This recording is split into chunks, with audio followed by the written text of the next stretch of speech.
Hi friends, Kavin హీరోగా Elon దర్శకత్వంలో BVSN Prasad నిర్మించిన సినిమా స్టార్. ఈ సినిమా తమిళ్లో ఈ మధ్య విడుదలైంది. ఈ సినిమా ఎలా ఉందో ఇప్పుడు చూద్దాం. కలై చిన్నప్పటి నుంచే హీరో అవ్వాలని కోరికతో కాలేజీ నుంచి హీరో అవ్వాలని కలలు కంటూ ఉంటాడు. అతని తండ్రి స్టిల్ ఫోటోగ్రాఫర్ పాండియన్ కొడుకుని ఎంకరేజ్ చేస్తూ ఉంటాడు. చిన్నప్పటి నుంచి అతనికి నటన అంటే ఏంటో నేర్పుతాడు. చిన్నప్పుడు పెరియార్ గెటప్ వేసుకొని ఏకపాత్రాభినయం చేయడం కోసం కలై వెళ్ళినప్పుడు మీసాలు ఎక్కడో పడిపోతాయి. మీసాల కోసం వెతికి తండ్రి అవి దొరక్క కొడుకు ఒకటే చెప్తాడు, గెటప్ వేసుకున్నవాడు స్టార్ అవ్వడరా, నటనతో కట్టిపడేసేవాడే స్టార్ అవుతాడు. నీ నటనతో అందరినీ ఇంప్రెస్ చేయి, నీకు లేని మీసాల గురించి ఎవడో పట్టించుకోవడం అని చెప్తాడు.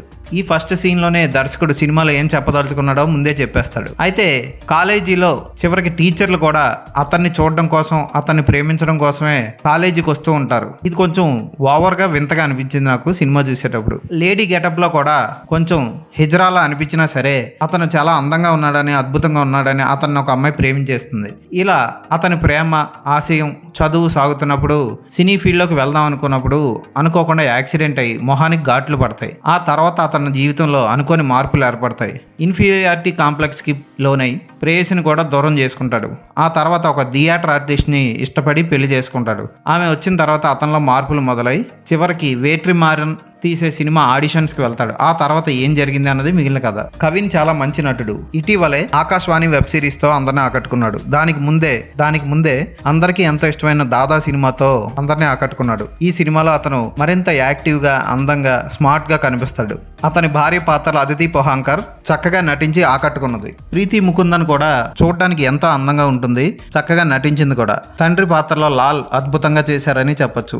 చిన్న పాత్రలో వేట్రిమారన్ కూడా కనిపిస్తాడు. హీరో ఫ్రెండ్ గా ఎగ్జామ్స్ లో హీరో పేపర్ చూసి కాపీ కొట్టే ఫ్రెండ్ కూడా చాలా బాగా చేశాడు. అన్ని బాగున్న సినిమా చాలా స్లోగా నడుస్తుంది. ఇంట్రెస్టింగ్ గా సన్నివేశాలు సాగవు. పోనీ భయంకరమైన డ్రామా, కట్టి పడేసే స్టన్నింగ్ సన్నివేశాలు ఉంటాయంటే అవి ఉండవు. ఇంటర్వెల్ కి వచ్చేసరికి చాలా సినిమా చూసిన ఫీలింగ్ కలుగుతుంది. 2 సినిమాలు చూసిన ఫీలింగ్ కలుగుతుంది. ఇక సెకండ్ హాఫ్ కూడా డల్ గా సాగుతూ హీరోయిన్ వచ్చిన తర్వాత కొంచెం వేగం పుంజుకున్నా సరే మళ్ళీ క్లైమాక్స్ మన ఊహకే వదిలేసినట్టు వదిలేసి దర్శకుడు ఎక్కడికో పోయాడు. యువన్ శంకర్ రాజా బ్యాక్గ్రౌండ్ స్కోర్ ఈ సినిమాకి ప్లస్ పాయింట్. పాటలు అంత గొప్పగా లేవు, వినసొంపుగా లేవు. కవిన్ యాక్టింగ్ ఈ సినిమాకి ప్లస్ పాయింట్. ఫోటోగ్రఫీ చాలా బాగుంటుంది. ఎడిటింగ్ చాలా చేయాల్సి ఉంది. ఆర్ట్ డైరెక్షన్ బాగుంటుంది.